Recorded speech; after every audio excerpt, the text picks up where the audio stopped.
એક નાની વાત. હરિરામ વ્યાસ કરીને જેવી રીતે એમણે જુગલ કિશોરને એમને બધા ઠાકોરજીને પ્રગટ કર્યા, તો એ બ્રજમાં આવ્યા. એ ઓળછાના હતા અને ત્યાં મધુ દાસ શાહ નામના રાજા હતા. મધુકર શાહ નામના રાજા હતા. હવે એમને આ હરિદાસનો બહુ જ હતો, હરિરામ વ્યાસનો. એટલે કે વ્રજ મેં હો કે આવું કે હા. હવે એમના કુલ પુરોહિત હતા. અહીંયા તો વ્રજમાં આવ્યા તો આ તો ભૂલી ગયા હું ક્યાંથી આવ્યો છું, ક્યાં જવાનો છું, હું કોણ છું. વ્રજ મેરે મન ભાઈ રે, વ્રજ મેરે મન ભાઈ. મધુકર શાહે 2-4 વાર બધાની સાથે કહેવડાવ્યું કે હરિરામ વ્યાસજી, આપ રાજ્યમાં પાછા પધારો. આપનો વિરહ અમને બધાને બહુ થાય છે. આ રાજમાં આપના વિના સૂનું લાગે છે. આપણે કાંઈ સાંભળ્યું જ નહીં. વ્રજમાં આવે ને એને જો પાછું જવાનું મન થાય એટલે સમજી જવાનું હજી આવજા કરવાની જ છે 84 લક્ષયોનીમાં. અને જો જવાનું મન ન થાય ને પરાણે જઈએ તો સમજી જવાનું કે હવે યમુનાજી કહે છે ચિંતા કરમાં. તો વારંવાર આવે છે ને એનું કારણ એ છે કે વારંવાર આવે તો આ તો બધી અહીંયા કુંજો જોઈ લે, નિકુંજો જોઈ લે, વન જોઈ લે, ઉપવન જોઈ લે, વૃક્ષો જોઈ લે, વેલી જોઈ લે, ફળ જોઈ લે, ફૂલ જોઈ લે, ગિરિરાજ બાબા, એની કંદરાઓ, યમુનાજીઓ, પુલિંદો, યમુનાજીની નિકુંજો, આ બધું તું દર્શન કરી લે. વારંવાર આવે એટલે બધા તને ઓળખવા માંડે, તું એને ઓળખવા માંડે. એટલે તું આવે ત્યારે તને અહીંયાથી પાછું જવાનું મન થાય નહીં. તો જેને વારંવાર જવાનું મન થાય અને ત્યાંથી પાછું આવવાનું મન ન થાય તો સમજી જવાનું કે આ છેલ્લો જન્મ છે. પણ ગયા પછી એમ થાય ઓહો હજી છેક આપણી તો 15 મિનિટ ટિકિટ, બસ ટિકિટો કઢાવી જ રાખો 84 લક્ષયોનીમાં. કઢાવો, કેન્સલ કરાવો, કઢાવો, કેન્સલ કરાવો. પણ એકવાર એમ થઈ ગયું કે વ્રજ વાલું રે વૈકુંઠ નહીં આવું, વ્રજ વાલું રે વૈકુંઠ નહીં આવું. ત્યાં કાન કુંવર હું ક્યાંથી લાવું, ત્યાં કાન કુંવર ક્યાંથી લાવું. વ્રજ વાલું રે વૈકુંઠ નહીં. તો પુરોહિતો આવ્યા, બધા એને મોકલા બ્રાહ્મણોને, પંડિતોને. હવે તમે બોલાયો. એ બધાએ આવીને કીધું.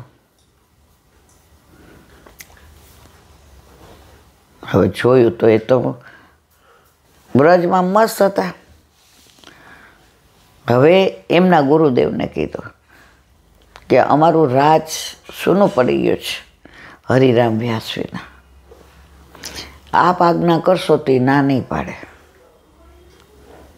ગુરુ આજ્ઞા કોઈ દિવસ સેવાકૃતિ ગુરુરાજ્ઞા બાધનમ વાહારી છે.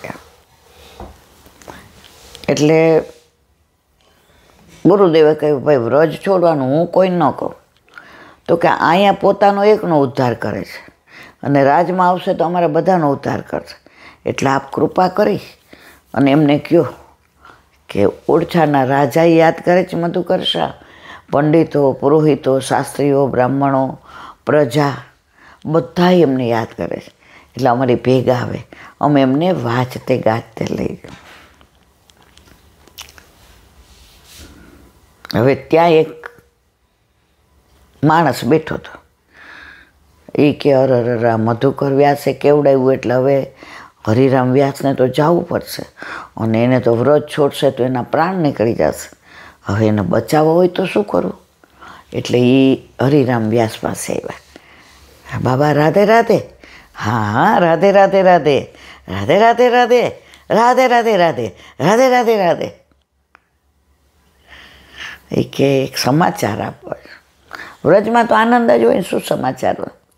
રાધે રાધે રાધે બોલ, રાધે રાધે રાધે રાધે, એકી શ્વાસે બોલવા માંડ્યા. બાબા ઓળછાથી ને પંડિતો ને પુરોહિતો આવ્યા છે. મધુકર શાહે આપને કે બસ હવે પ્રાણ છોડી દેવાના, આ ખોડિયું જશે.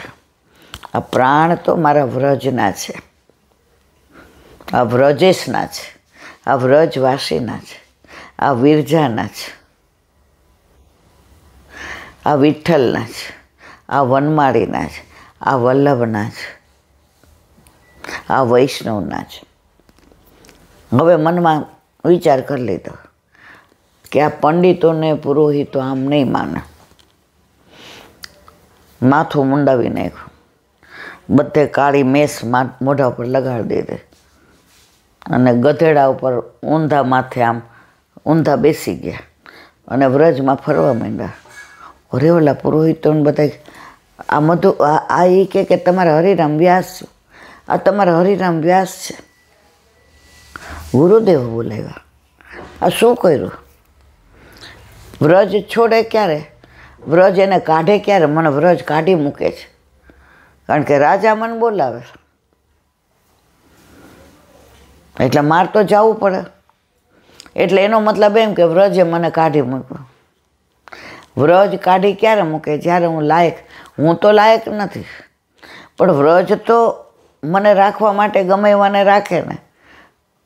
એટલે આપણે કોઈ ગામમાં ખોટું કામ કરે, કોઈ ચોરી કરે, કોઈ ખરાબ ચારિત્રનું હોય, તો પહેલાંના જમાનામાં પંચાયત બેસી 5 જણા એ નક્કી કરે અને છેલ્લી ક્વોલિટીનું હોય એટલે આવું કરે. એટલે ગામમાં એને મોઢું બતાવવા જેવું ન રહે.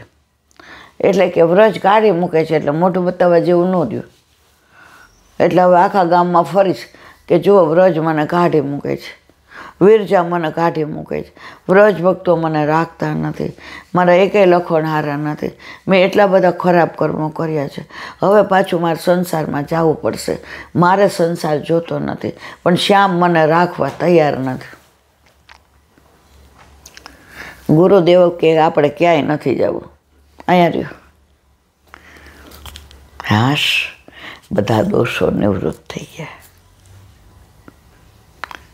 તો મારા વાલા, ભલે કાંઈ નથી, તો મારા વાલા. પછી એમના સગાવાલા લેવા આવ્યા. એ કે હવે છેલ્લું માણસને છે ને સગાવાલાનું એટેચમેન્ટ હોય, એમાંય દીકરો ને વહુ ને આપણને હોય ને બધાને હોય. એટલે એ બધાએ લેવા આવ્યા, આખું કુટુંબ, મિત્ર મંડળ, પરિવાર સહિત. પેલા કંકોત્રી આપતી ને એમાં મને યાદ છે લખ્યું હોય, સહકુટુંબ મિત્ર મંડળ પરિવાર સહિત. હવે તો લખે એકે જ આવવાનું, 2 નહીં. કાં લખે 2. વારસ જે જીદ કરે કે બા મારે આવું ન હોય, બેટા 2 ને જ કહ્યું છે. પહેલાં તો સહકુટુંબ મિત્ર મંડળ પરિવાર સહિત. અમે નાના હતા ને તો એકવાર મારા ફઈબાની દીકરીને ઘરે ગયા.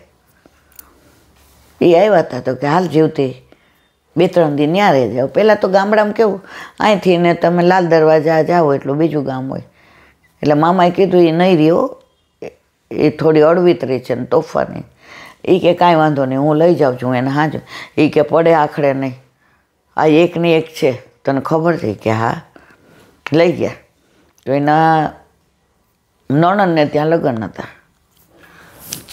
એટલે પછી મારે બંને કીધું કે આ બેબી તો 2 જ જોડી કપડાં લઈને આપણે લગ્નમાં જાઓ. એ તો આપણો હોય નહીં સીવી દે. હોય એટલે દરજી. પહેલાંના જમાનામાં દરજીને હોય કહેતા. એક દીમાં 4-5 ફ્રોક નવા સરસ કરાવી દીધા કે હાલો લગ્નમાં. મેં કીધું એટલે આપણે તો બગાસું ખાતા પતાસું, પતાસું ખાતા બગાસું. તો પહેલાં આવા પ્રેમ હતા, આવા ભાવ હતા. અત્યારે આપણે કોઈને પૂછ્યા વિના કોઈને ઘરે લઈ જવાય 2 જણને. તો બધા હગાવા લાવ્યા. હવે હરિરામ કે હજી તો માંડ પંડિતો ગયા, ત્યાં પાછા આ ઘલાણા. એ દિવસે ઠાકોરજીના દર્શન કરવા ગયા તો પ્રસાદ બધો વેચાઈ ગયો હતો. અને છેલ્લો વૈધો હતો ને એ ઓલા વાળવાવાળા બેનને આપી દીધો હતો. પેલા વાળવાવાળા હોય એને અત્યારે તો બહુ સારું છે, કોઈ ક્ષુદ્રય નથી, કોઈ બ્રાહ્મણય નથી, અત્યારે બધા માણસ છે, માનવ છે. એ જમાનામાં વર્ણાશ્રમ ધર્મ હતો. બ્રાહ્મણ, ક્ષત્રિય, વૈશ્ય અને શૂદ્ર. બ્રાહ્મણ ઉપદેશ કરે, વૈશ્ય વેપાર કરે, ક્ષત્રિયો રક્ષા કરે અને ક્ષુદ્ર સેવા કરે. તો ત્યારે ક્ષુદ્ર એટલે કોઈ એને અડે નહીં, એને કોઈ. હવે છેલ્લો પ્રસાદ એને આવ્યા દોડતા, પ્રસાદ બધાય કે આજ તો બધો પ્રસાદ વાટી દીધો.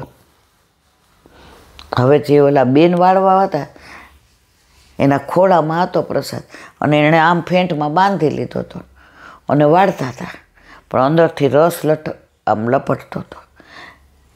અને એના હગાવાલા દોડ્યા, એ કે હરિરામ વ્યાસ આ મંદિરમાં ગયા, આ મંદિરમાં ગયા. હજી એ લોકો અંદર આવે એ પહેલાં એણે દ્રશ્ય જોયું. હરિરામ વ્યાસ ઓલા વાળવાવાળા બેનને કહેતો હતો, મને પ્રસાદ આપો ને થોડો. એ બાપા, આપ તો ઉચ્ચ બ્રાહ્મણ છો, આપ ઉચ્ચ કેવા બ્રાહ્મણ છો કે આપ બધાનો ઉપદેશ કરો છો, અમારાથી આપને દેવાય એ નહીં, આપ અમને અડો તોય આપ છોવાઈ જાઓ, અને પ્રસાદ તો અમને વૈધો ઘઈટો આપ્યો હોય એ અમે આપને ન દઈએ. પ્રસાદ એ પ્રસાદ છે. હરિરામ વ્યાસ કે મને આપો. હવે હમણાં બરાબર જોયું કે આ બધા અંદર આવે છે ત્યારે જ કે આપો, આપી જ દો મને, તમારે આપવો જ પડશે, ચાલશે જ નહીં તો હું મારા હાથે લઈ લઈશ, તમે મારા બેન છો. બેનની પાસેથી તો ઓલા કે હવે આ તો ચોટી પીડા, એટલે બેને તો આમ કરી અને નહીં મારા હાથમાં આપો. પ્રસાદ આવી રીતે ન દેવાય. ઓલા બેનને દીધો. કોણે? વાળવાવાળાએ. તો એમના ઘરના એ જોયા કે આ તો હાવ વહરી ગયા છે, હવે આમની યારે કાંઈ સંબંધ રાખવા જેવું નથી. એટલે બધાએ પાછા આવ્યા અને હરિરામ વ્યાસ વ્રજમાં રહ્યા. મારા વાલા, વ્રજ ન છોડવું પડે. એના આ બધી વાત હમણાંની જ છે, 400-500 વર્ષ કે 300 વર્ષ, કાંઈ કરોડો વર્ષ પહેલાં કે હજારો વર્ષ પહેલાં કે મારા વાલા હમણાંની જ છે, 300-400 વર્ષ પહેલાંને. તો વ્રજ કેવું વાલું બધાને, કે વ્રજ છોડવું નથી, વ્રજ વાલું રે વૈકુંઠ નહીં આવું. એને વિરામ આપ્યા. હવે વ્રજ વિહાર. આજે બધું વ્રજ જ સવારના પોરમાં યાદ આવી ગયું છે. વ્રજ વિહાર. આજ સવારથી વ્રજ જ થયું છે. હવે અઠવાડિયું જવાને રહ્યું. મનમાં આનંદ પરમાનંદ થઈ રહ્યો છે કે ક્યારે 8મી તારીખ આવે ને વ્રજમાં જઈએ. આવી ઉત્સુકતા સ્વિટ્ઝરલેન્ડ જવામાં ન હોય, આવી ઉત્સુકતા અમેરિકા જવામાં ન હોય, પણ વ્રજ તો આમ જેવા મથુરાના સ્ટેશન પર ઉતરીને તો હાંસ થઈ જાય. એમાં હમણાંથી તો વલ્લભે મહારાણીમાં એવી કૃપા કરી છે કે સંપર્ક ક્રાંતિ 3:30 પહોંચે, 4ના બદલે. હવે સવારના પોરમાં સીધા જઈએ વિશ્રામ ઘાટ મથુરામાં. ત્યાં પાન કરીએ, પહેલાં બહાર ચા પાણી પીએ, ફ્રેશ થઈ જાય કોગળા બોગળા કરીને, અને પછી વિશ્રામ ઘાટ પર જઈએ. ત્યાં બેઠા બેઠા ધોળ ને કીર્તન ને સત્સંગ કરીએ અને પછી આરતી થાય. આરતીના દર્શન કરીને ગિરિરાજી આવીએ તો ત્યાં ગિરિરાજીની આરતી થાય. જેને વિઠ્ઠલ નાથ વિચારે રે એને પ્રગટ પદાર્થ ચારે રે. તો પ્રભુની લીલા અપરંપાર છે. આજે વ્રજમાં જઈને તરત મહારાણી, જો પિયર જઈએ ને એટલે ઘરમાં ભાઈ હોય, ભાભી હોય, પપ્પા હોય, અને માં નો દેખાય એટલે પેલો શબ્દ આપણો કેવો, મમ્મી ક્યાં ગઈ, બા ક્યાં ગયા. અરે ઇવન તો અત્યારે પણ પરણી જાય પછી છોકરાની વાત જુદી છે. પછી તેમ કે પત્ની ક્યાં ગયા, પણ કુંવારા હોય ત્યાં સુધી જેવા બહારથી આવે, મમ્મી મમ્મી ક્યાં ગઈ. તો આપણા નસીબ કહેવાય કે આપણે વ્રજમાં જઈએ તો માય આપણી એટલી આતુરતાથી રાહ જોતી હોય, અને આપણને યમુનાજીનું સવારે પાન થઈ જાય, દર્શન થઈ જાય, આરતી થઈ જાય, વ્રજવાસીઓ મળે, ત્યાં કેશવરાયજીના દર્શન થાય, વલ્લભના બેઠકે દર્શન થાય અને વ્રજમાં આવ્યું આપણું સફળ થઈ જાય. તો એવું વ્રજ. તો કાલે આપણે આ બધી વાત કરી રૂપમંજરીની, માનસી ગંગાની. હવે ત્યાંથી આગળ ચાલ્યા તો જાન અંજાન વૃક્ષ આવ્યું.